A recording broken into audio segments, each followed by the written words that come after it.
L'homme est un arbre des champs. L'homme est un arbre des champs. Comme cette petite graine qui va donner un bel arbre fruitier, ou parfois qui ne le sera pas. Mais cet arbre-là a besoin d'avoir des racines qui sont puissantes, qui sont fortes. Ce n'est pas l'aspect visible qui est important, c'est ce qui se passe à l'intérieur. Comme cette petite graine-là, qui est dans la terre, qui va chercher, puiser son énergie à travers ces racines qui sont parfois plus nombreuses que les branches que l'on voit pousser sur cet arbre-là. L'homme est réellement ce qu'il est quand il investit dans son intériorité, dans ce qu'il est véritablement en lui, dans ce qu'il investit dans son attachement à Kadosh Baruch Hu, à Dieu. C'est ce qui va réussir à produire plus tard, quand il évoluera, quand il grandira. C'est la raison pour laquelle les plus jeunes années d'un enfant doivent être investies de sainteté, de pureté. C'est ce qui lui permettra, quand il grandira et qu'il ira dans le monde extérieur, parfois profane, souvent, eh il aura les forces et les énergies pour sanctifier, pour purifier, parce qu'il aura eu des bonnes racines, au-delà des tempêtes et des bourrasques, qui sera fort, puissant, comme cet arbre-là qui pousse et qui donne de beaux fruits, Be'ezrat Hashem, avec l'aide d'Hachem. C'est ce qu'on peut souhaiter à chacune et chacun d'entre nous en ce jour de Tou Bishvat. Boker Tov et Koulam, bonjour à toutes et à tous, je suis infiniment heureux de vous retrouver dans cette magnifique matinée que Dieu nous offre sur la terre. J'espère que vous allez bien. Je vous invite à partager, c'est important, à liker aussi et à commenter ce cours de Torah-là, afin que nous soyons encore et toujours plus à étudier cette sainte Torah. Je vous rappelle que nous sommes présents sur les différentes plateformes audio, podcast, afin de vous laisser aussi profiter de cela à n'importe quel moment de la journée ou de la nuit. Donc n'hésitez pas. Juste après, c'est quelques notes de Nigun. Da-da-da, ya ya, da-da-da, ma ya ya, da-da-da, ma ya ya, ma ya, yo ye na na, mo ye na na, ma ya ya, da-da-da, ma ya ya. Ay ay ay, mo ye na na na, di di da, ay ay, da da da, ma ya ya. Ay ay ay, ma ya ya, mo ye na na, mo ye na na, ma ya ya ya, da da da, ma ya ya.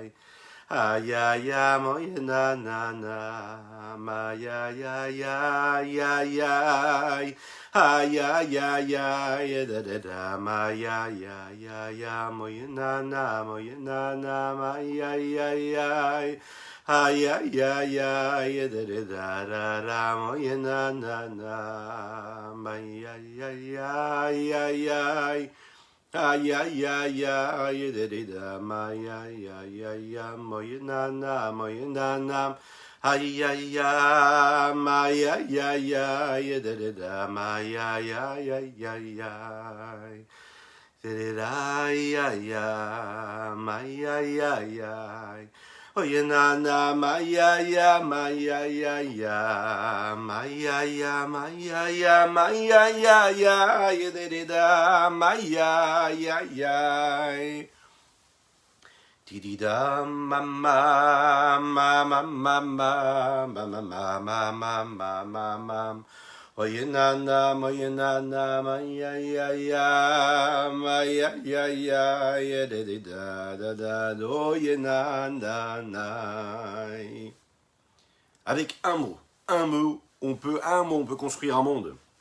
On peut bâtir un empire avec un seul mot. Et pourtant, nous avons vu dans notre dernier cours que les mots étaient parfois insignifiants.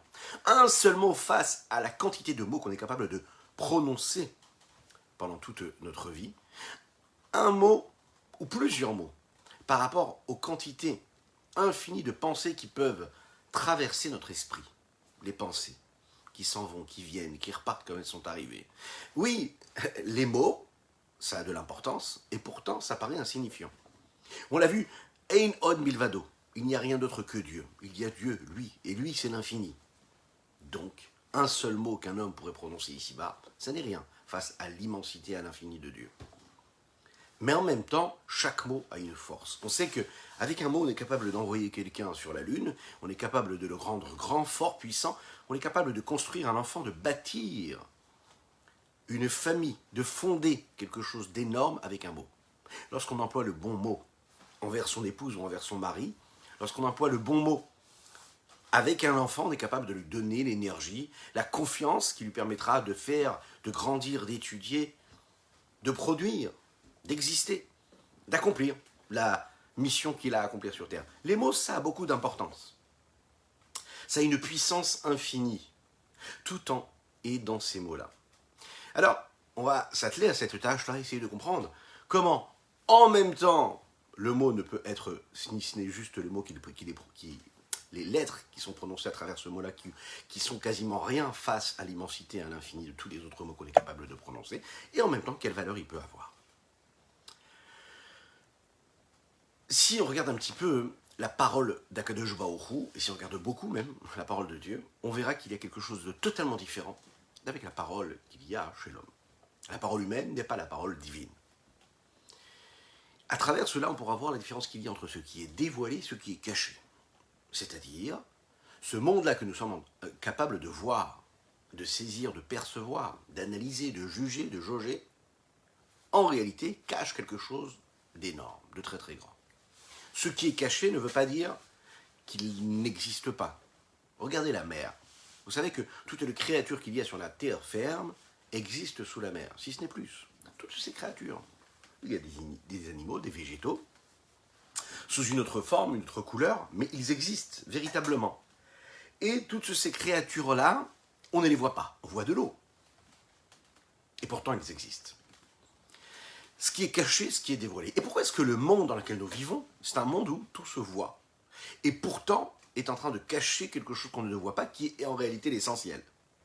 On voit ce que l'on voit, c'est-à-dire on voit un monde indépendant, on voit des créatures indépendantes, mais on ne voit pas ce qui est caché, comme cet arbre-là que nous avons pris en exemple, qui est cet arbre-là que nous voyons, on voit ses racines, même pas.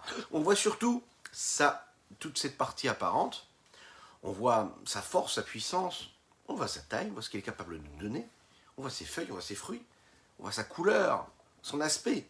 On ne voit pas toutes les racines qui sont à l'extérieur, qui sont à l'intérieur de la terre, pardon. Ce qui nous amène à nous souhaiter un grand Lechaim ce matin, avec une Refoua Shelema pour Pinchas Ber Ben Yentel, Lechaim. Et on souhaite également un très grand Mazel Tov à Talia. Talia qui aujourd'hui, hier soir, aujourd'hui, a célébré sa bat mitzvah, qu'elle jour au face et elle puisse avoir beaucoup de bénédictions pendant toute son existence et qu'elle puisse grandir et avoir beaucoup de bons fruits, Be'ezrat Hashem. Lechaim.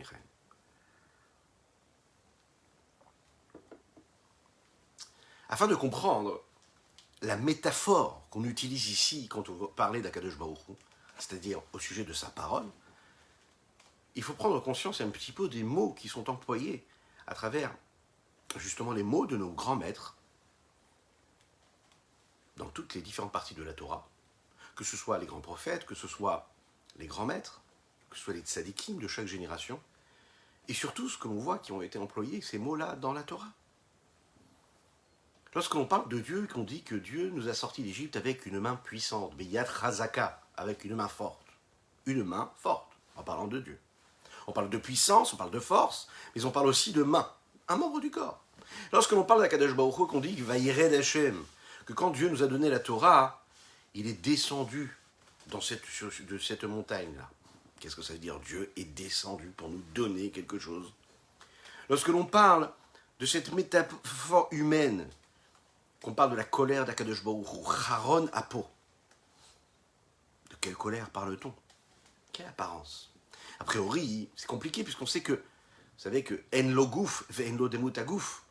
Dieu n'a pas de corps, n'a pas de forme. Il n'est pas du tout ce que nous sommes, nous. On ne peut pas parler de lui en termes de qualité, de défaut, de taille, d'appréciation, de définition. C'est très compliqué. Dieu est tout. Tout est Dieu. Dans chaque élément qu'il y a dans le monde que nous côtoyons, il y a ce système-là de qualité, de défaut. Il y a ce qui est en plus, ce qui est en moins. Il y a cette définition qu'on est capable d'en donner, cette appréciation qu'on est capable de donner en fonction des limites qu'il a. La façon avec laquelle il est délimité. Un homme, par exemple, est limité par sa grandeur ou par sa petitesse, parfois. Un homme est défini en fonction de l'endroit dans lequel il se trouve. Est-ce que c'est un endroit, une place, un espace qui est petit ou qui est grand? Un homme est capable aussi d'être défini en tant que sage en fonction de la grandeur de sa sagesse. On peut quantifier la sagesse d'une personne. Peut-être pas son potentiel, mais le réel. On peut quantifier, dire voilà, ce sage-là maîtrise telle et telle partie de la Torah, telle ou telle sagesse. Donc c'est un érudit qui est quantifiable, qualifiable. Un homme qui n'a pas les capacités que l'autre a, il peut être aussi qualifié de cette façon-là ou défini de cette façon-là. Lorsque l'on donne cette ressemblance, si on peut s'exprimer ainsi, et qu'on veut donner un aspect humain à l'aspect de Dieu, l'idée, ça n'est pas d'imaginer que Dieu pourrait être délimité comme on peut délimiter une personne, à travers ses différentes qualités, mais, par exemple, en parlant de ce qu'il y a de plus, ou de sa valeur ajoutée. En parlant, par exemple, de sa partie essentielle et principale, ce qu'il est véritablement, et on l'imagine bien, sans jamais parler de ses limites, et sans jamais parler des manques que l'on pourrait retrouver chez un homme. Lorsque l'on parle de la main d'Akadosh Baruch Hu, on veut parler de la main qui agit comme elle agit chez un homme, et qui est le prolongement de sa volonté parce qu'il est en train de concrétiser la volonté qu'il avait. Donc la main, c'est l'intermédiaire d'un homme lorsqu'il veut accomplir quelque chose. Eh bien, quand on parle de la main de Dieu, c'est pareil. On parle de cette main, c'est-à-dire de cette matérialisation que Dieu a, ou de ce qu'il est en train de faire à travers ce geste-là, c'est-à-dire un mouvement de matérialisation, de concrétisation de quelque chose. On n'est pas en train de parler du poids que peut avoir le bras ou la main d'Hachem à ce moment-là, comme on pourrait l'évoquer quand on parle d'un homme. C'est-à-dire, eh bien, un poids qui serait limité, qui aurait des particularités, qui aurait des valeurs, ou qui aurait des manques.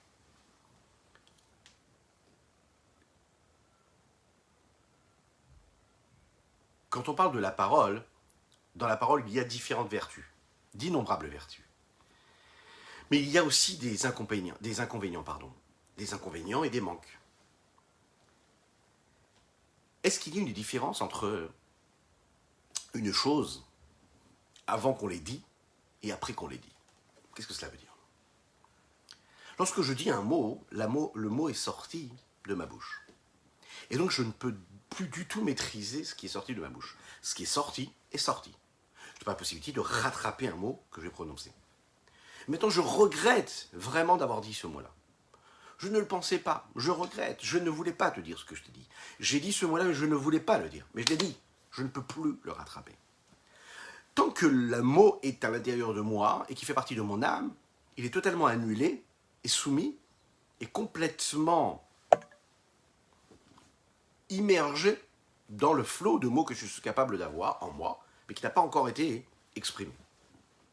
Lorsque je dis le mot, alors il commence à exister.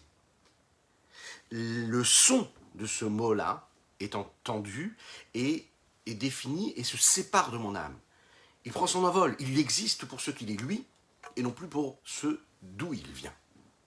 Il y a à ce moment-là une coupure entre la source du mot, entre l'âme du mot et le mot. Le mot va vivre sa vie. C'est l'expression qui est employée par le prophète Yirmiya, prophète Jérémie. Chetz shachut al-leshonam. Il dit, le mot c'est comme une flèche qui est posée sur la langue. C'est juste là, posée. Et avec cette langue-là, on est capable de jeter ces flèches-là. Avant que tu libères cette flèche-là, elle est encore dans tes mains. Mais dès l'instant où tu as libéré cette flèche-là, tu ne pourras jamais la maîtriser et la récupérer. Les mots, c'est pareil. Avant que tu les dises, que tu les prononces, ils sont en ta possession, tu les maîtrises. Le problème, c'est qu'une fois que tu les as dit, tu ne sais jamais ce qui se passera de ces mots-là. Tu les as prononcés, et puis ils feront leur voyage. Tu ne sais pas comment ces mots-là vont influencer. Est-ce que c'est positivement ou négativement? Parfois, ça te paraît positif et à la fin, ça peut blesser. Parfois, ça te paraît négatif et ensuite, après, ça pourra construire, bâtir quelque chose. Pour le bon, pour le mauvais. Il y a des personnes, par exemple, étrangères. Ok, un mot qu'on va extraire du contexte dans lequel il a été prononcé et en faire une catastrophe. Parce qu'on va apprendre juste un mot, une petite partie, un mot, on va l'extraire d'une phrase, du contexte dans lequel il aurait été prononcé et en faire une catastrophe. Souvent, il y a des mots qu'on aurait rêvé ne pas avoir prononcés, parfois, dans des situations. La Torah, il faut savoir qu'elle reconnaît l'importance que les mots ont et à la puissance qu'ils peuvent avoir. Lorsqu'un homme, par exemple, prononce un vœu, il formule un vœu. C'est une importance phénoménale. Il faut faire très attention. On n'a pas le droit de faire un vœu et de ne pas accomplir ce que nous avons prononcé comme vœu. Un homme qui fait un vœu et qui n'accomplit pas son vœu doit apporter un sacrifice au Beth Amikdash. Il doit demander pardon pour cela. Faire très attention aux vœux. C'est la raison pour laquelle, quand on arrive à Kippour, Kol Nidre, on demande à Akadosh Baruch Hu d'effacer tous les vœux qu'on a pu formuler. Chez Akadosh Baruch Hu, la parole ne se sépare pas de lui. Là où l'homme, ou chez l'homme, la parole s'en va et se détache de ce qu'il est personnellement, chez Akadosh Baruch Hu, la parole est ce qu'il est, c'est une seule chose. Et même quand il parle, la parole ne se dissocie pas de ce que Dieu est. Dieu et la parole, c'est une seule chose. Echaim.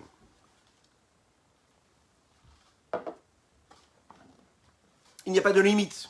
Même après qu'il ait parlé, les mots restent en son plein pouvoir. Et même après que cette flèche-là ait été tirée, eh bien, ça reste dans les mains d'Akadosh Baruch Hu. Il a la possibilité de ramener la flèche quand il veut, là où il veut et quand il voudra. La conséquence concrète de tout cela, c'est que le monde reste sous l'emprise et la maîtrise d'Akadosh Baruch Hu, de Dieu. Et tout ce qui se fait dans ce monde-là, c'est ça qui est très intéressant, continue et existe à chaque instant sous la surveillance précise et particulière de Dieu. Donc Dieu est là, il maîtrise, il sait ce qui se passe, il est là, il ne lâche rien. Même une fois qu'il a créé le monde à travers la parole, il est encore en train de le créer à chaque fois. Il est dans les grands miracles de la nature, il est dans les tempêtes, il est dans ce soleil-là qui brûle, mais il est aussi, vous savez, dans les petites choses de la vie de tous les jours. C'est Dieu qui est là à chaque instant, puisque ça existe à travers sa parole. Ça ne s'arrête jamais d'être. Einod milvado, Dieu est tout le temps.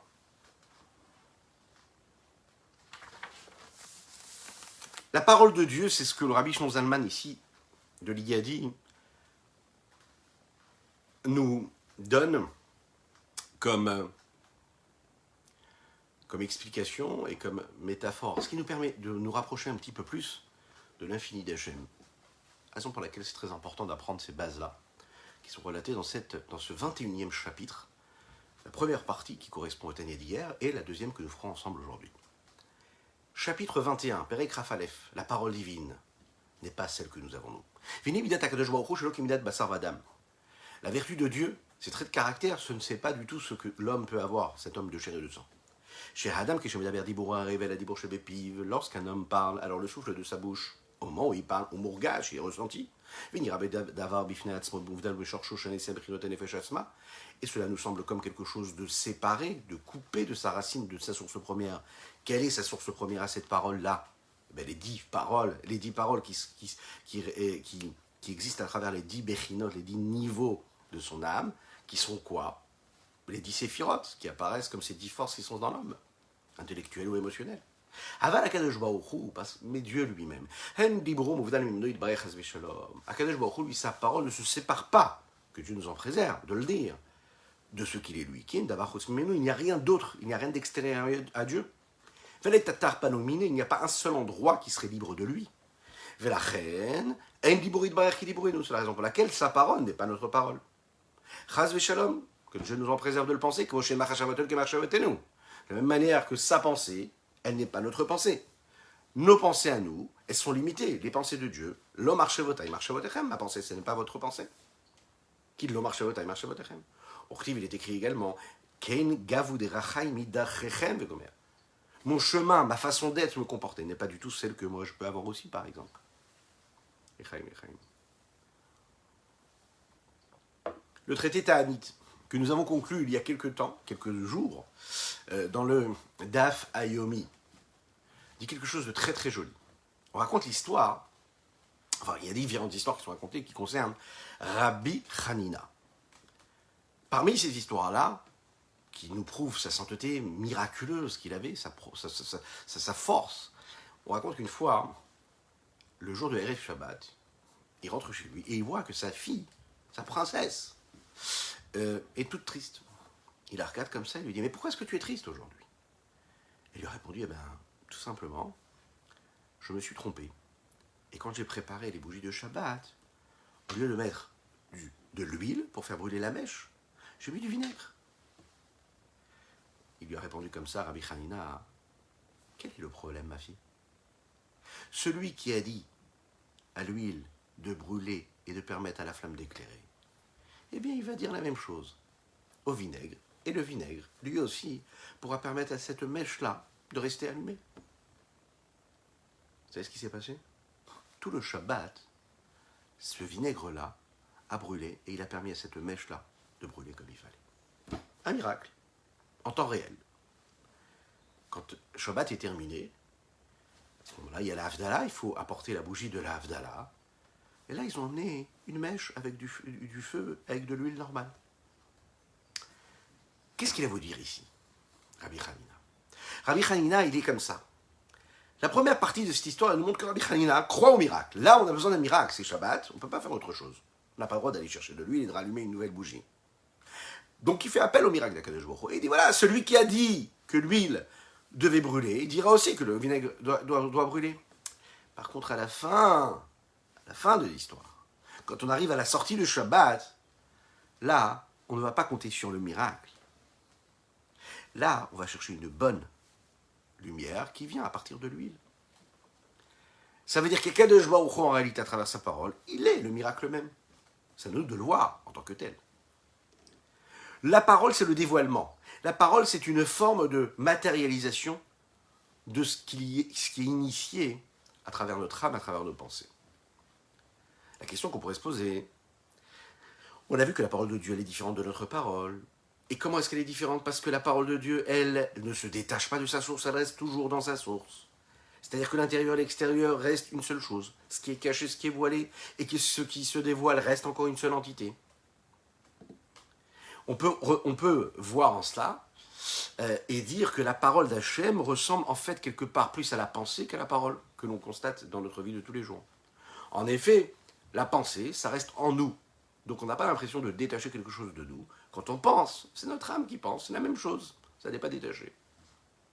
Même si on a vu qu'il y avait une nuance entre la pensée effective et la pensée supposée quelque part. Notre subconscient et notre réel pensée, c'est pas pareil. Il y a une nuance. Mais on peut comprendre que la parole de Dieu se rapproche un petit peu plus de la pensée que de notre parole. Alors pourquoi est-ce qu'il est dit comme ça dans la Torah, par exemple? Vayomer Hashem Yeyor. Dieu a dit que la lumière fut. Que la lumière soit, pardon. Et la lumière fut ensuite.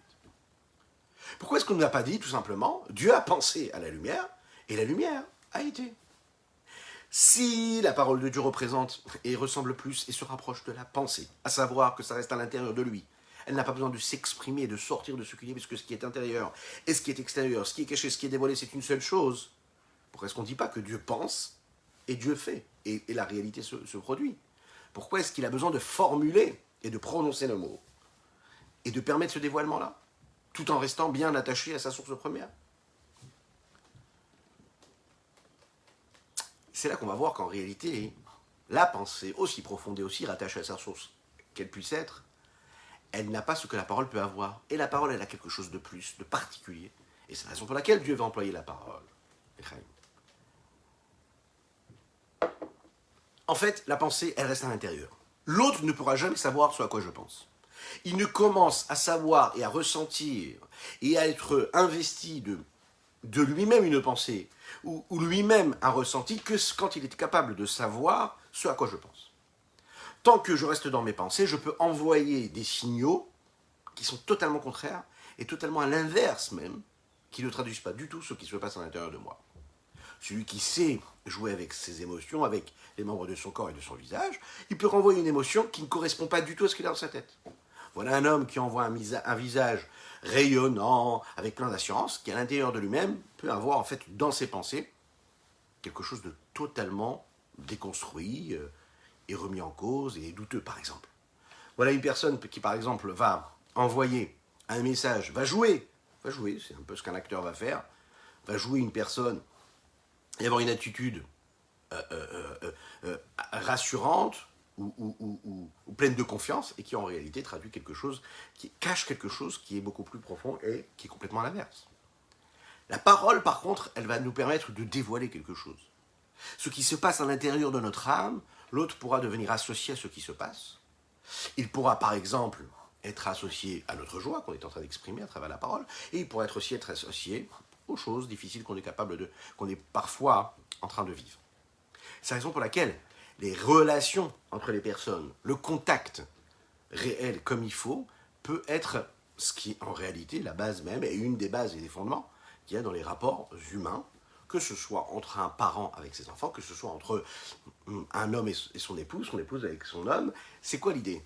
C'est qu'en réalité, quand l'homme réussit à trouver le mot qu'il faut pour dire à son fils ou à sa fille ce qu'il faut, qu'il réussit à faire sortir les mots de ses enfants. Puisque les enfants ne lui disent pas tout, mais quand l'enfant réussit à exprimer, et c'est ça notre challenge, c'est de réussir à avoir la patience d'entendre ce que l'enfant a à dire, ou par exemple dans un couple, avoir la capacité de patience pour écouter l'autre, savoir l'écouter. Pas l'écouter et l'entendre avec nos perceptions à nous, nos façons de voir à nous, notre jugement à nous. Non, non, le regarder à travers ce que lui, il a à nous dire. L'entendre, entendre véritablement ce qui se passe à l'intérieur. Alors à ce moment-là, on peut tout de suite savoir ce qu'il y a, ce qui ne va pas, ou ce qui pourrait aller mieux. Et ce qu'on est en train de dire ici, c'est que parfois on peut le cacher.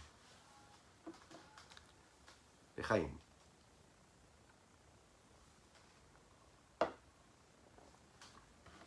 Velo nikra dibour idbarech veshem dibour rak al derech mashal.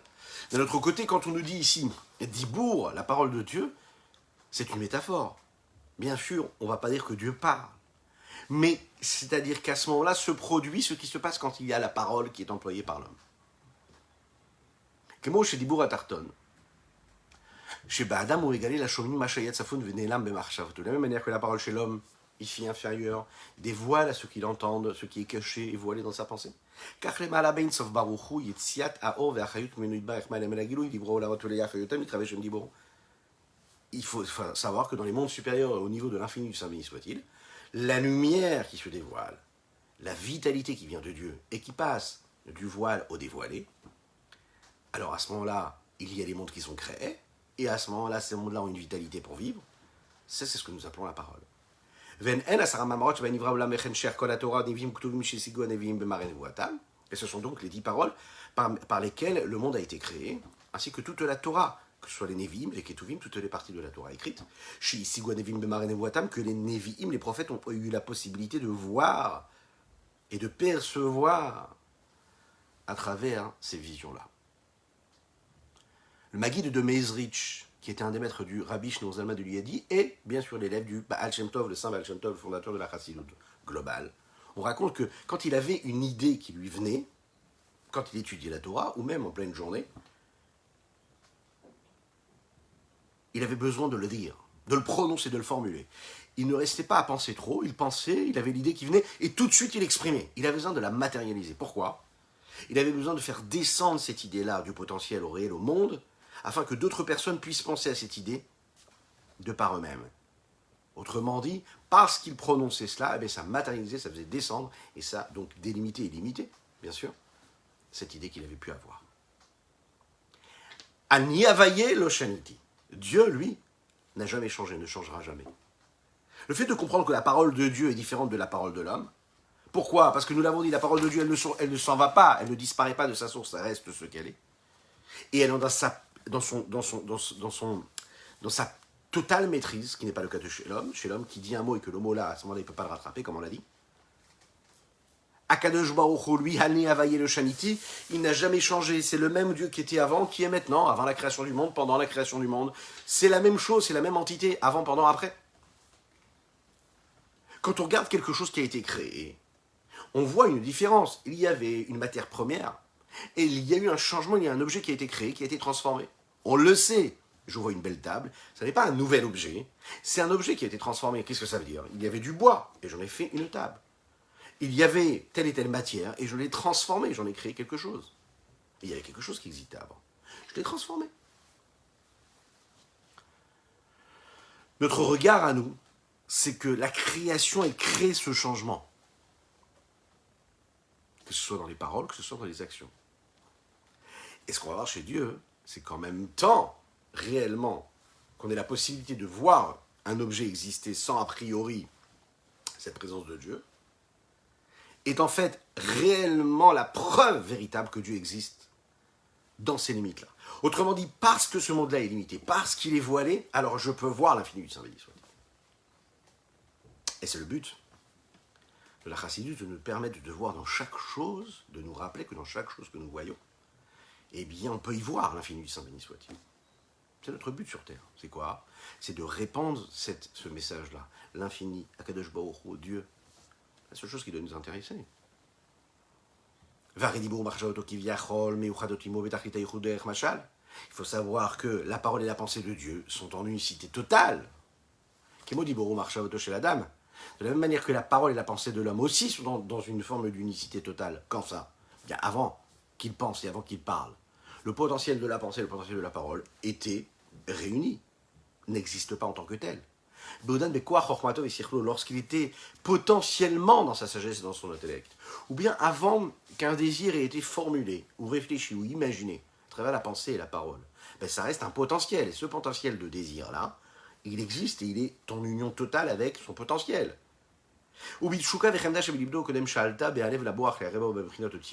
Avant que ce désir-là, cette pulsion qui vient du cœur et qui monte jusqu'au cerveau, et qui va prendre forme à travers la notion même de mots, de paroles, de phrases, d'idées, mais pour aller jusqu'aux lettres, jusqu'à la formulation des lettres. À ce moment-là, quoi? Ben, les lettres de la pensée, les lettres de la parole, eux, étaient quoi? Ensemble, étaient là que potentiellement, qui vient et qui provient de ce désir qui vient du cœur, hein, était là potentiellement dans le cœur.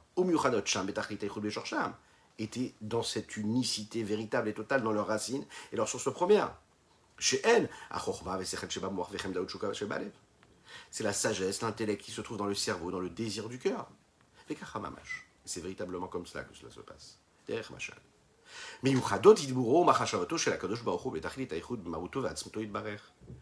La parole, la pensée d'Akadosh Baruch Hu, dans cette unicité véritable, dans son essence, dans ce qu'il est, Saint béni soit-il, même après que cette parole-là, du Saint béni soit-il, ait été matérialisée et concrétisée à travers la création des différents mondes. Comme il était en unicité totale avant la création du monde. Et il n'y a aucun changement devant Dieu, que ce soit avant ou après la création. Comme la pensée et la parole, qui faisaient partie du désir, qui n'avaient pas encore pris forme. Mais pour Dieu, c'est pareil. La seule différence, c'est que nous, c'est seulement un désir chez l'homme qui va être créé. Là, c'est le monde qui a été créé. Et on est en train de nous dire ici que même avant la volonté de créer, même avant que le monde soit créé, et avant et après et pendant, c'est pareil pour Dieu. Il n'y a pas eu de changement. Et là, alors à ce moment-là, à quel moment il y a un changement? Et pour qui il y a un changement? Il y a un changement pour nous tous. C'est-à-dire, pour chacune et chacun d'entre nous, pour ceux qui reçoivent, là il y a une différence par rapport à cette vitalité et l'existence même qui vient et qui provient de cette parole du Saint béni soit-il. Lorsque ça sort et que ça permet la matérialisation et l'existence même à travers les créatures du monde, cette présence de Dieu qui s'habille en eux pour les faire vivre, comment? Parce qu'il a ce système, cet ordre d'enchaînement, de cause à effet, de niveau en niveau. Cette vitalité infinie de Dieu, de Saint béni soit-il, qui vient et qui descend de niveau en niveau à travers tous les différents systèmes d'enchaînement, de cause à effet, de contraction, de condensation, même si ce n'est pas le terme exact, mais de compression petit à petit, comme ça, elle s'adapte de différentes façons. Jusqu'à ce que chaque créature puisse recevoir sa vitalité, qui lui est nécessaire pour exister, pour vivre, et de ne pas disparaître complètement. Il faut qu'elle soit là, toujours. C'est l'histoire d'un homme.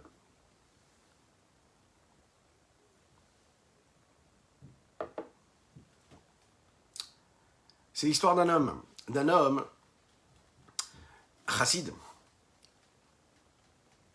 qui a malheureusement, à un moment, réfléchi un petit peu trop, et qui est parti dans la remise en question intellectuelle, et qui a décidé d'aller à Berlin, dans ces années-là où il y avait cette ouverture, cette lumière-là qui s'installait, une lumière avec les guillemets bien sûr, de toute cette philosophie-là qui était nécessaire, et qui était en fait le mauvais penchant qui se réveillait parfois chez les hommes, et il décide d'aller étudier la science et la philosophie à Berlin. Pour cela, juste avant, il va aller rencontrer le Admorazaken, il va traverser là-bas cette cour-là et rencontrer le Admorazaken en entrevue. Le rabbi lui a dit comme ça: lorsque tu vas aller à Berlin, ce serait bien que tu t'arrêtes devant la maison du rabbi Aaron de Karlin, qui est un très très grand maître, et que tu ailles le voir, lui demander une bénédiction. Le chassid a écouté son conseil, il est arrivé chez ce tzaddik, mais ce tzaddik-là refuse de le recevoir. Ce chassid a entendu que ce tzaddik-là avait l'habitude d'aller à ce moment-là d'une pièce à une autre, et qu'à chaque fois qu'il allait d'un endroit à l'autre, il avait l'habitude de chantonner quelque chose. Il écoute cette fois-ci, et il entend que le rabbi Aaron de Karlin est en train de dire des mots. Il prête l'oreille, et il entend que ce rabbi Aaron de Karlin est en train de dire: jeune homme, peut-être qu'il y a quand même un Dieu sur terre. Jeune homme, peut-être qu'il y a un Dieu sur terre. Il entend ces mots-là. Et il s'en va. Il continue sa route, et malheureusement, il va plonger dans les études profanes, dans la science, dans la philosophie, et il va quitter tout ce qu'il avait étudié dans la Torah, malheureusement, que Dieu nous en préserve. Il va perdre tout contact avec la Torah. Il abandonne la religion, et il va vivre comme un non-juif, complètement. Bien sûr, c'est un très très grand intellectuel, et donc il va devenir grand, puissant. Il est devenu même jusqu'au poste, nous le disons ici, ministre de la culture de l'endroit où il se trouvait. Cette personne-là va tellement grandir, mais elle va se souvenir toujours d'une chose. Elle va se souvenir, j'ai fait une petite erreur, hein, ça n'est pas ministre de la culture, c'est ministre de l'infrastructure. Excusez-moi, je me disais, la traduction n'était pas bonne. Ministre de l'infrastructure. C'est lui qui allait construire et imaginer les routes qu'il fallait emprunter, lesquelles qui devaient être créées. Hein, on l'imagine, à cette époque-là, il n'y avait pas de route partout. Et à un moment, il va être responsable de créer la route qui permettait d'arriver au village de Lubavitch. Il y avait tous les chassidim qui étaient ces anciennes connaissances dans lesquelles il avait grandi. À cette époque-là, dans cette ville-là, il n'y avait rien d'autre. Il n'y avait pas de route, il n'y avait pas de rue, il n'y avait pas de sentier. Et j'arrive, hein, et comme il n'y avait pas de sentier, qu'il n'y avait pas de route, les autorités qui étaient en place ont décidé de construire cette route-là dans le village de Lubavitch. Mais à l'époque, les chassidim n'étaient pas du tout contents de cela. Pourquoi? Parce que vous imaginez très bien que s'il y a une route, alors il y a du passage. Et s'il y a du passage, eh bien la vie qu'ils étaient en train de mener, une vie quand même spirituelle et sainte et pure, allait être dérangée par tout ce monde profane qui allait traverser leur village. Alors ils ont essayé de faire tout ce qu'ils pouvaient, et ils se sont retrouvés face à ce ministre-là de l'infrastructure qui lui était censé lui-même donner l'ordre de cette construction-là. Ils ont été très heureux, et lui aussi, de retrouver leur ancien camarade de banc de classe avec qui ils ont étudié quand ils étaient plus jeunes. Il a accepté. Il a dit: vous êtes mes anciennes connaissances, j'accepte, et il n'y aura pas de route qui traversera ce village. Ensuite, il s'est installé un petit peu avec eux, il s'est assis, et bien sûr, ils ont dit les chaim, et ils ont discuté, ils ont fait ce que nous appelons un farmingen, une litva'adut, ils ont échangé des mots chacun. Et il leur a raconté son histoire. Et il leur a dit que la dernière phrase qu'il a entendue de ce rabbi Aaron de Karlin, c'était ces mots-là. Jeune homme, peut-être, il y a un Dieu sur terre et il y a un Dieu sur ce monde-là, dans ce monde-là. Et il dit que ces mots-là ne l'ont jamais lâché. Bien qu'il se retrouvait dans un environnement qui était totalement athée, qui refusait, on l'imagine à cette époque-là, toute présence de Dieu, il dit: à chaque fois, ces mots-là venaient et installaient en moi des doutes dans ma émouna, dans ma foi. Mais dans le sens positif du terme, c'est-à-dire que cet homme-là qui avait abandonné malheureusement la foi en Dieu, la pratique de la Torah, il y avait toujours ces mots-là qui venaient le rappeler et lui mettre des doutes. sur cet abandon-là et lui donner envie d'aller se rapprocher de la vraie vérité. Alors il y a un des chassidim qui lui a expliqué, il lui a dit « Pourquoi est-ce que le Admor Hazaken lui-même, l'auteur du Tanya, ne t'a pas dit ces mots-là? Pourquoi est-ce qu'il t'a envoyé chez Rabbi Aaron de Karlin pour que tu entendes ces mots-là » Alors il faut savoir, il lui a expliqué comme ça, que l'école de pensée Chabad, de la Chassidoute Chabad Lubavitch, c'est ce que nous appelons la connaissance et la conscience suprême, supérieure. Ça veut dire, Akadosh Baruch Hu est là, il est peut-être abstrait, mais pas définissable, mais c'est une réalité qui est en perpétuel renouvellement. Il n'y a même pas un doute qui pourrait subsister. Il n'y a pas de doute en la foi de Dieu. On croit en Dieu, il y a Dieu.